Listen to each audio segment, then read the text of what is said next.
Welcome back to the Tomahawk. I'm Mike. This is Matt, and we're going to break down the Tampa series. We had 3-game series this time. It was a delightful surprise. I thought it was just going to be 2 games. So it was 3 games. We're going to break down these 3 games.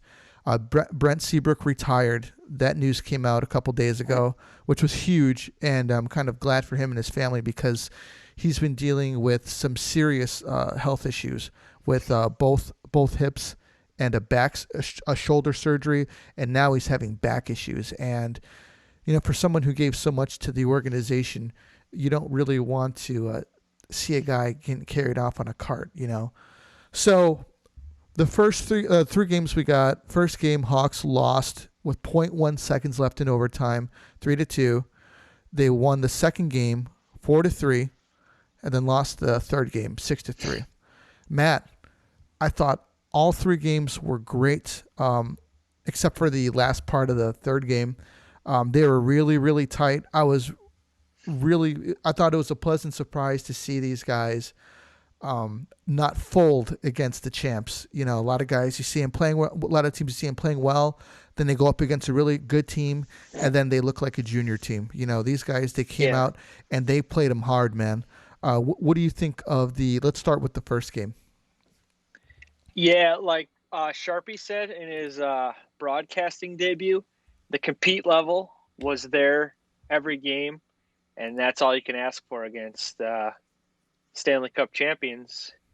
And we were a team that was overlooked by a lot of us, including this schmuck that's talking right now. And I thought, getting a point, we got 3 points against them in this 3-game stand, and that's all you can ask for. We got a point a game if you think about it. And the first game, it was a heartbreaking loss. Who knows if it got to a shootout? What could have happened? You never know. But 0.1 or 0.2 Hedman, I thought Kaner could have got a stick to prevent that shot, but when the guy's getting 2 points a game and being a Hart Trophy, my Hart Trophy pick, it's hard to blame a guy like that first game because he was great. And Lankinen also, kept us in the game as well. It's really interesting, man, because Kaner is I believe, a Hart Trophy candidate, considering the surrounding cast that he has. Now, I'm not putting down the team, okay, because DeBrincat is a very, very good player, and I think he's a very underrated player defensively. But Kane is 100% leading from the front. I don't think that there's really any other teams out there that is doing what Kane is doing right now. If you look at Toronto, Matthews has Mitch Marner and John Tavares, who is a past MVP winner. If you look at Edmonton, you've got Connor McDavid and Leon Draisaitl, and they're both absolute monsters. And you have Kane, and it's like he doesn't really have the supporting cast that these other players do. Now, I'm not putting them down. I'm just saying that I think that his contributions mean more to his team than maybe everybody else's does. And do you even think that Lankinen could even be put into that conversation? Yeah, because I think at least for the Vezina. Yes, Vezina for sure. The Hart, I don't know, but the Hart to me is a player. If you took him off the team, how would the team be? Like you said, if Kane was not playing, the Hawks are the Rockford Ice Hawks with a couple good NHL players. That's why a couple years back when Taylor Hall won, I was so happy because that's what the Hart Trophy is about. It's not about the best guy and the most points. It's about the MVP of a team, like how important he was. He carried them into the playoffs. He got a lot of points, and I think they weren't first, but they kind of made their way into the playoffs that year. But if the Devils didn't have Taylor Hall that year, they were nothing. They weren't a team like that. And this is how Kane is this year. This guy, I don't know his points, but I know he's just on fire. He'll get averaging probably 2 points a game. He's money on the power play. He's even back checking a lot better in previous years. He's playing good D, and he's got to be an MVP this year. If usually I know like the media, they're obsessed with Connor McDavid because I mean he's fast, gets a million points, but you can't give a Hart Trophy to a guy who's not going to make the playoffs when he's got the second best player in the league on his team as well. Yeah. That's just me. But Kane, like you said, he's got DeBrincat, who's a good player, but he's not Draisaitl. He's Toronto, Mitch Marner, and Matthews. He's not at that level yet. And Kane, he's by himself. You know what I mean?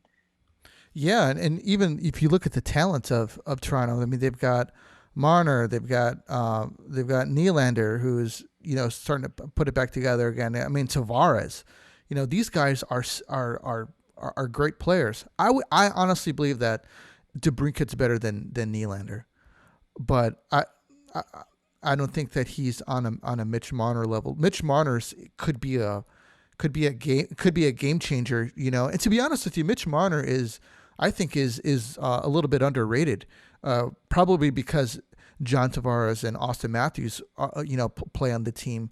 But I think that he's a great playmaker, man, and he's got a great shot. But I think that DeBrincat is more on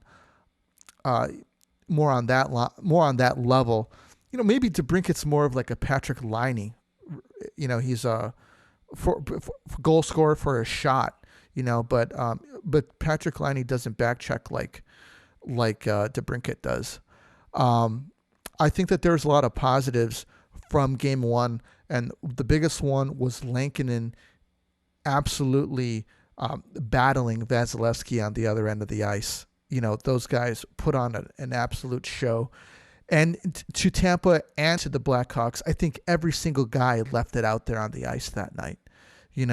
I think that everybody played their heart out, and it was just a great game to watch. Best part is that game poured into Game 2, and it was more of the same. I think all of the guys left it out there on the ice.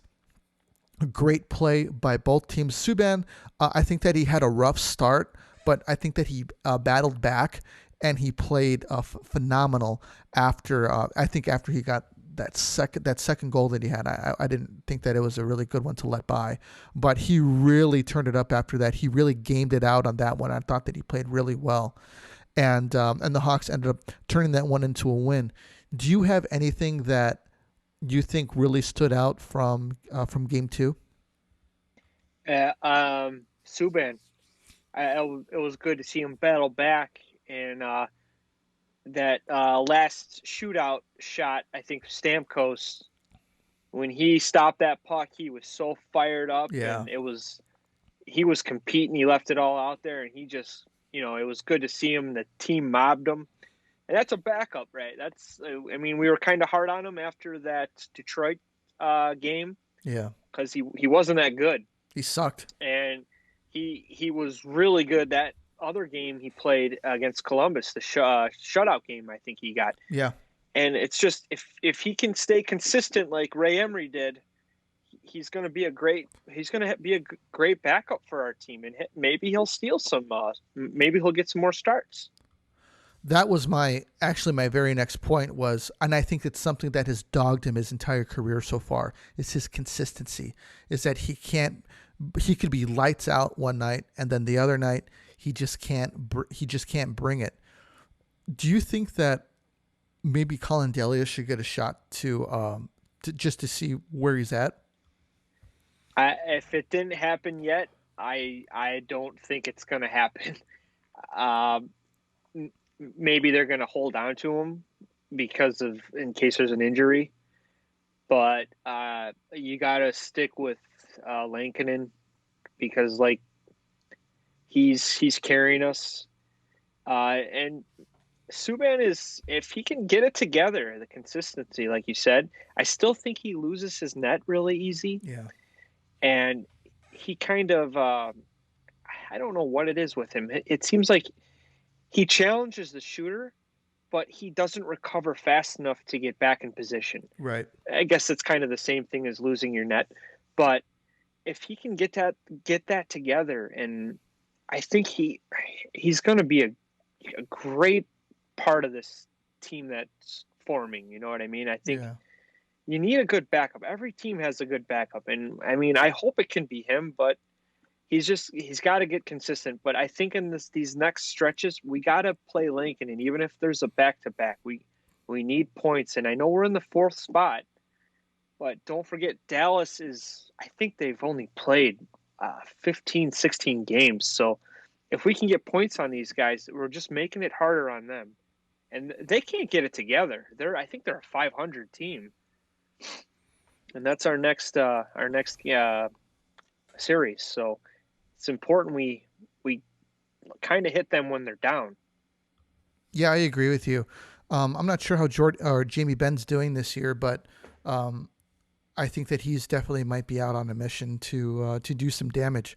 What do you think that the Hawks and where they are right now, going forward from say game 2, going into the 3rd game, you know, I don't think that be the hardest workers in the room, it was definitely how do you say, the wrong strategy to have against a team like Tampa Bay, because Tampa Bay's not only are they a great team, great players, and they've got talent from the top all the way down, but they're well coached as well. Going forward, I think that there's a very big learning moment that the Hawks need to realize and see what happened, that coaching goes into these wins as much as hard work does. Now, I'm not knocking Colleton, because I think that he is definitely a very big reason why the Hawks are where they are today. I think the team has definitely bought into his system. I noticed on the penalty kill in game 2, there was less bad communication on the penalty kill. Guys were rotating in and out. Guys were picking up people. Guys were calling guys out to where to go, and people were doing it, and they weren't getting caught out of position, which was not happening at the beginning of the season. And it looks like they're locking down some of the deficiencies that they had at the beginning of the season now. In the last game, in game 3, it looked like, to be honest with you, they didn't know what to do, and that's why they ended up losing the game. They were up 3-0. They lost 6-3. I think that's a coaching loss there, and maybe even a leadership issue with why they lost. Yeah, you're talking about game 3, right? Right. Yeah. Well, I think being he even said in his post game that we took too many penalties against a very skilled power play, and young penalties. He said, meaning guys that are young, like these younger guys, they're taking penalties that they shouldn't. Right. It's not like a smart penalty. Connor Murphy, I looked at the hit, and man, I didn't really see why he got a 5-minute major, but I think after that hit, that I feel like the Hawks lost all like their like swag. You know, I think they're playing shorthanded, and I don't think they could get like our top players the minutes they needed to be, because we were killing penalties. And Tampa scored 3 power play goals against us that last game. I'm pretty sure. Yeah, they did, but they didn't score any on that 5-minute major that you mentioned, which I think would have been a big moral victory for the team to move forward.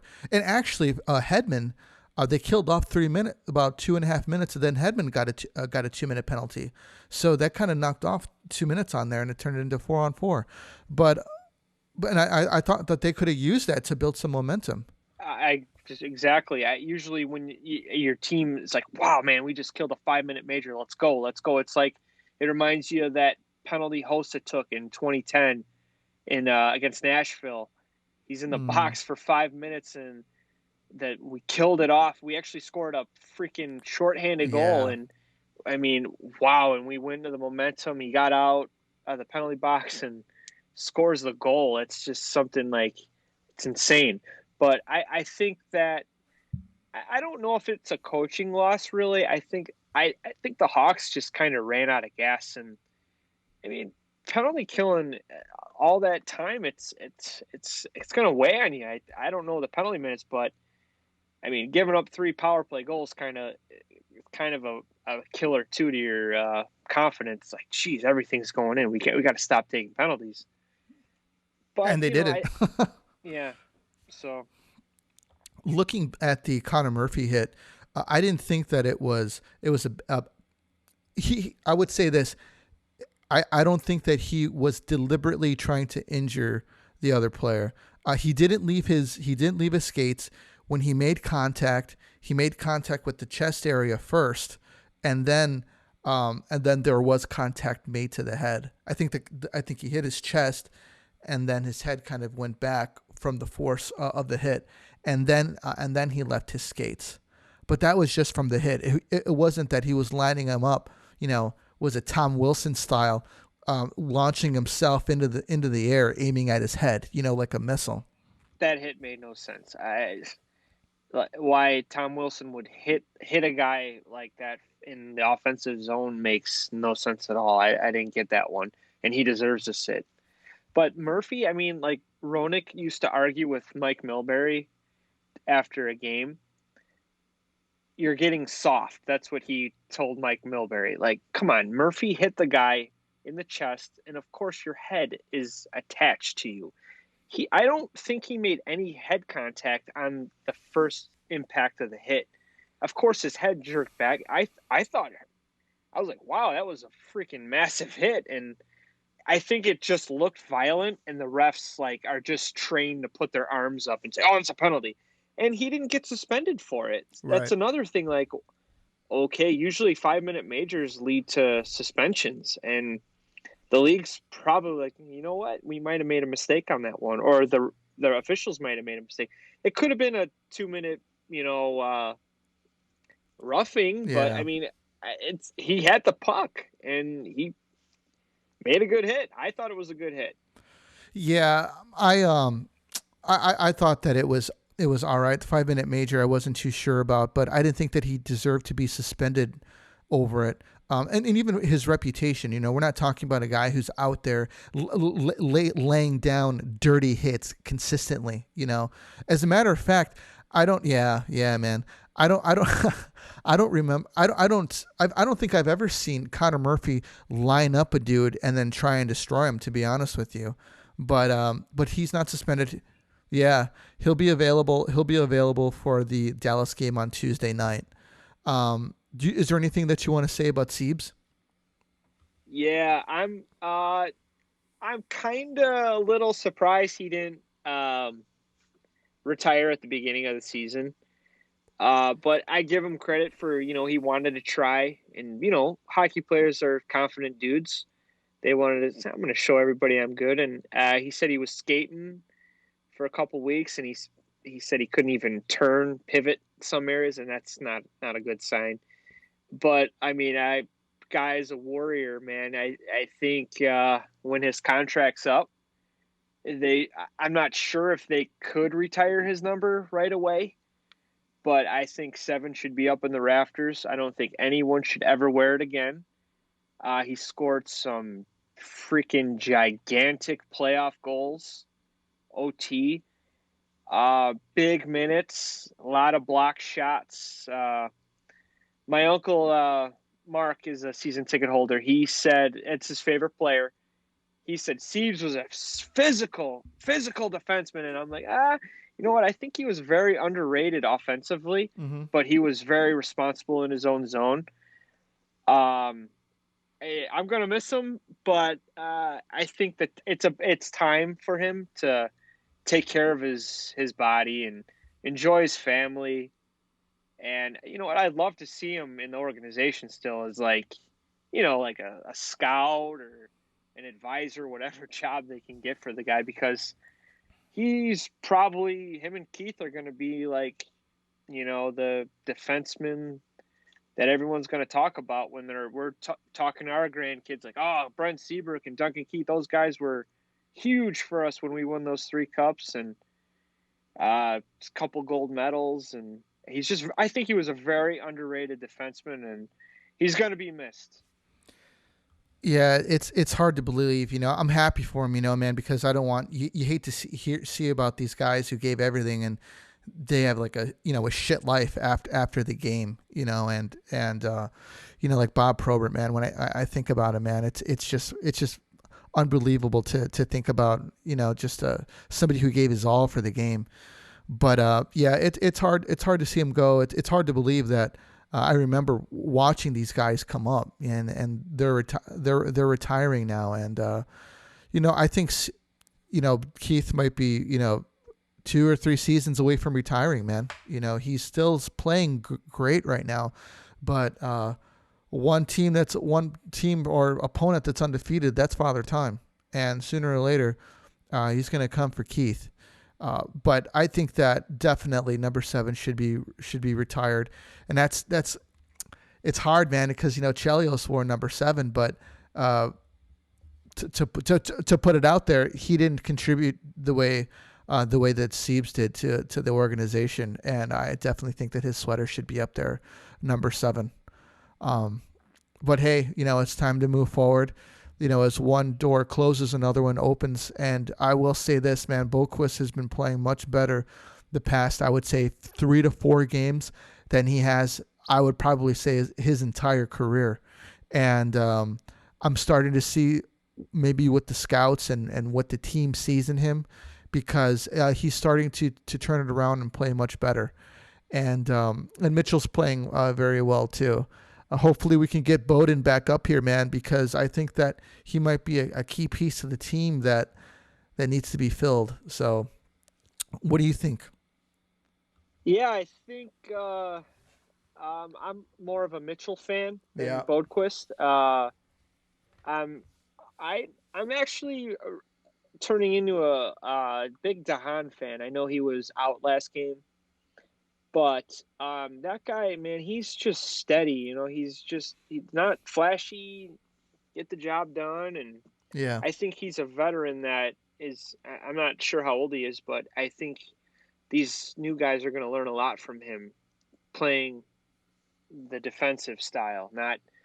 I think a lot of these guys are going to learn from Keith being, puck movers, and being fast and recovering. But I think they can learn a lot from even Connor Murphy, protecting your own zone first. And I kind of wish Keith would do that more. Sometimes I feel like he gets lost a little bit, like he wants to get a point and try to get the offense going. But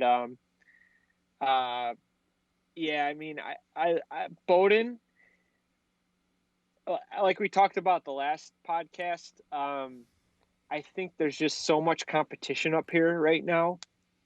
And I think it is the smart move to keep him down so he can get the minutes and the reps and all that, penalty kill and power play. He's going to learn all this. And hope if we make the playoffs, maybe we'll see him up, which would be a great thing. It's funny that you mentioned that about Dunks, because he does get lost sometimes, but Siebes was always there to kind of mask that deficiency because of his superb defensive awareness, and that's why it wasn't really much of a problem for Keith to kind of do his thing. Hopefully Mitchell and Boqvist can have somebody that can be solid back there for them, so that they can use their instincts offensively to really bring their game out. Yeah, I think they're hoping Zadorov could be that guy, like a just a steady worry about my own zone, and you do your thing. I got your back. Like you said, Keith and Siebes. I had a coach who he put like a bigger, not as fast, but very smart defenseman back, and he paired him off with an irresponsible speedster. And I think that's what, like Keith and Siebes, you got stupid but fast and smart and slow together, and it mixes great because they're always going to be, taking care of each other. Right. And I think that it worked out for him. And I know Jarmelson, when he was here, him and Oduya Oh had great man. chemistry. Yeah, They they were did. just, you know what? We're going to take care of our own zone, and we're not letting anyone in. We're blocking shots, and we're moving it up to the wingers to break these pucks out. And I just think that's if we could find a pairing that will take chances like Keith and Siebes, and then we got a solid two guys shutting it down, and then our fifth and sixth defenseman to just take minutes in and be responsible and don't make mistakes like Roosevelt and whoever it was, chemo teaming in, or whoever was stepping in. That's what we need. We need consistency. We need smarts, and we need some offensive production here and there, which we're getting from these kids. So it's good. Yeah, man, that was a good breakdown. Do you have anything that you want to add? I want to give it to you. I want you to do your 2 minutes with Matt, or your 2 minutes in the box with Matt about anything you want to talk about going on in the league or anything.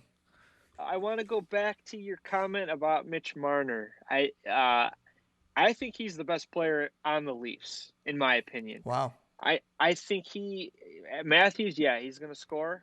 He's going to score a lot of goals. But if you don't have Mitch Marner, Matthews is just going to have a hard time getting space. And I watched a game Saturday. I think it was Vancouver versus Toronto. They were not letting Matthews get anything. And Mitch Marner if he was creating space for the guy, I just think he reminds me of a young Kaner, and I think he can get there. He gets tons of points and smart passes, and he could score too. Very underrated player. Yeah, I think his passing ability is pretty underrated. Obviously, he's got good handles, but I think he has really good passing ability too.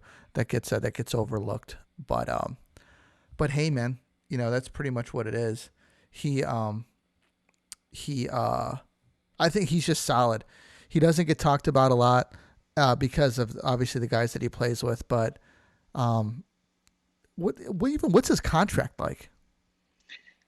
You know what? I think it's close to Matthews' money. Really? I think that team, they're going to be in big trouble. Yeah. Very soon. I mean, I know they paid Tavares.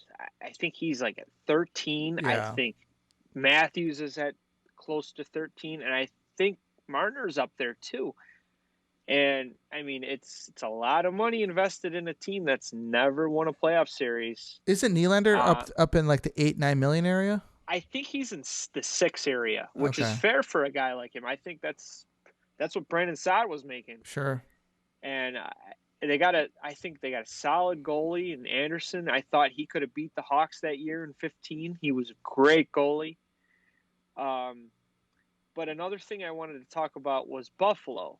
Mm-hmm. They're terrible. Yep. We have some cap space.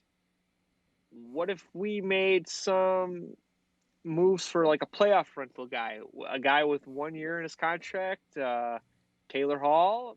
I don't know. Maybe it's something. They're terrible. I don't think he's going to resign. I think that was the smartest move by Taylor Hall to do that. Sign a 1 year deal. So let's see what Buffalo's got. Clearly, they don't have it. I think he can end up on a team like in the playoff hunt and bank next year again. And I think there's a couple players on that team that you could, trade with, like Detroit, like we were talking about Mark Stahl. Yeah. I'd love to see a guy like that here. I know we got a little cap space and we got some guys on 15 million. Long-term IR. I mean, I think we should pull the trigger and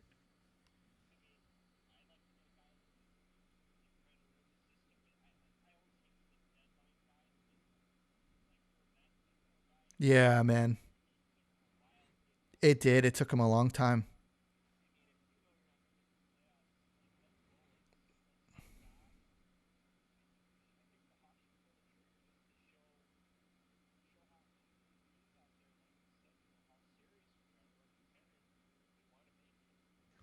You know what sucks is that I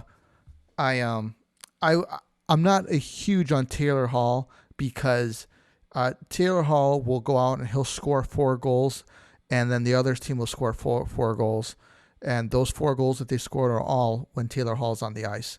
It's because he can't play defense to save his life. Um, that and here's another thing. It's like, do we want like Taylor Hall and taking off, say, Brandon Hagel? Because Hagel or is definitely developing, and he's definitely got something there. Pius Suter, same thing. He's got an absolute cannon of a wrist shot, man. And I would hate to take him off the ice and him lose experience because of Taylor Hall. Now, if we're looking for, I mean, yeah, sure, I guess we could use another scorer, but if there's a way we can run, maybe a Taylor, just hypothetically speaking, Taylor Hall on a lower line to try to open up scoring for these lower lines, then yeah, maybe. But I wouldn't want to sacrifice him. And even Ryan Carpenter, man, he's playing really, really well, man. And Take away from Ryan Carpenter, I think, like you said, we're gonna lose a guy like I don't even necessarily think it would affect Hagel. I think, dude, right now, Dylan Strome, second round pick, Taylor Hall, maybe. I mean, I sure, don't. sure. Why keep a guy like Dylan Strome? There's no point right now. He's Suter is. I mean, he's cheaper and he's producing more than I think Dylan Strome would be right now anyway. And before he got hurt, we even talked about, wow, we forgot about Dylan Strome. And I mean, I don't even think Buffalo would want him.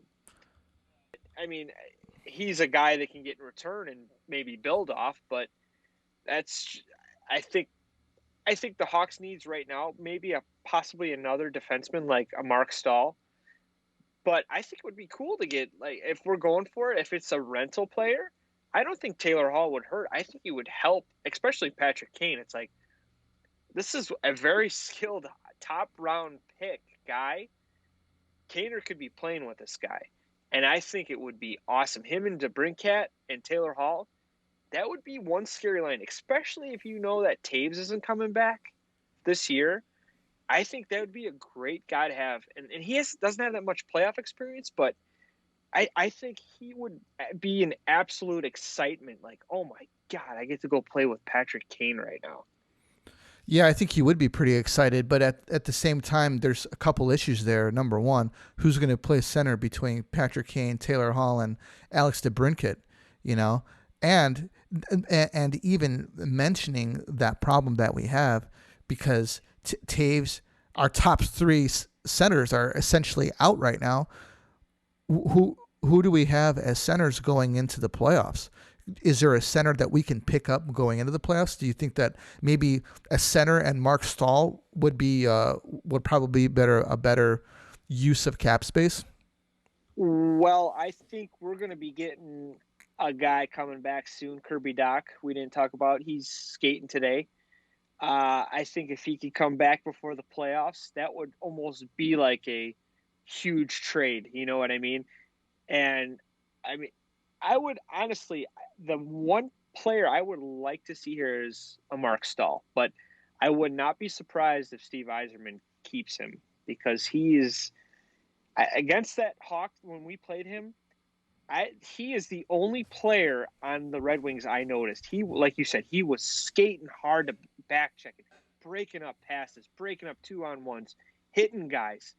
And I think if we were to get a good defenseman like him in the playoffs, and hey, maybe we can re-sign the guy for 2 years. And I think that would be huge for our younger defensemen.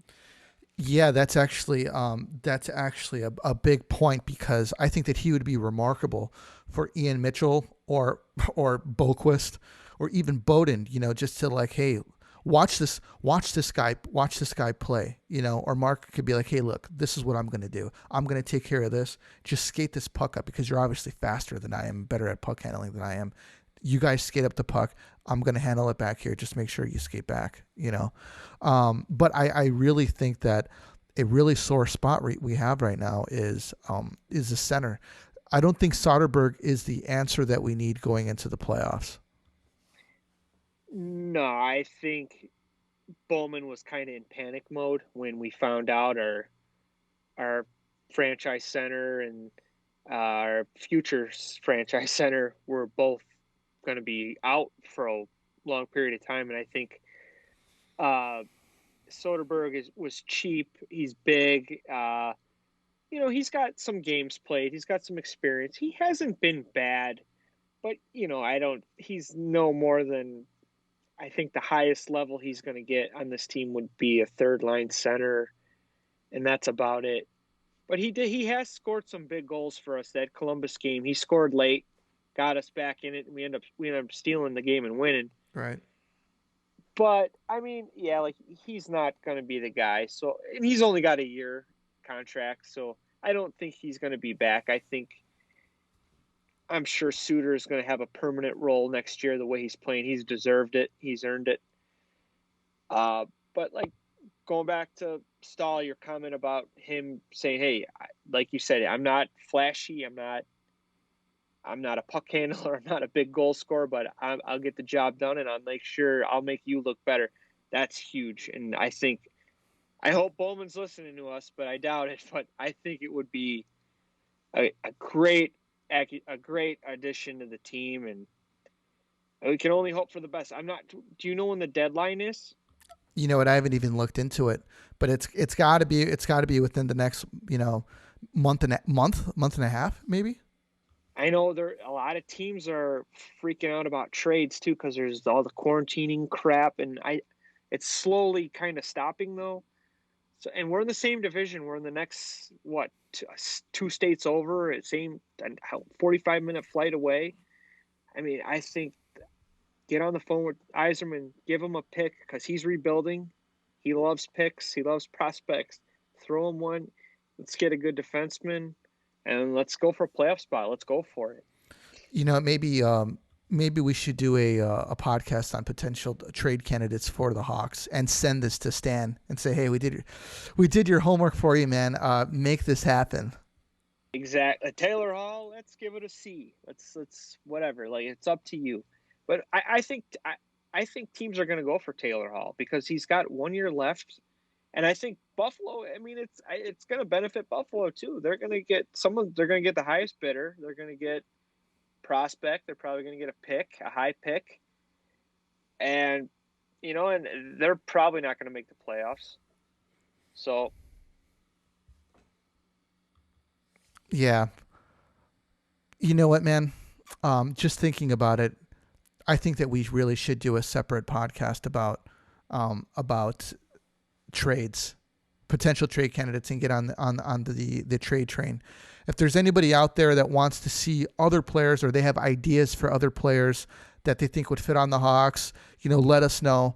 We'll put something together with what we get, and shoot us an email about what you guys think.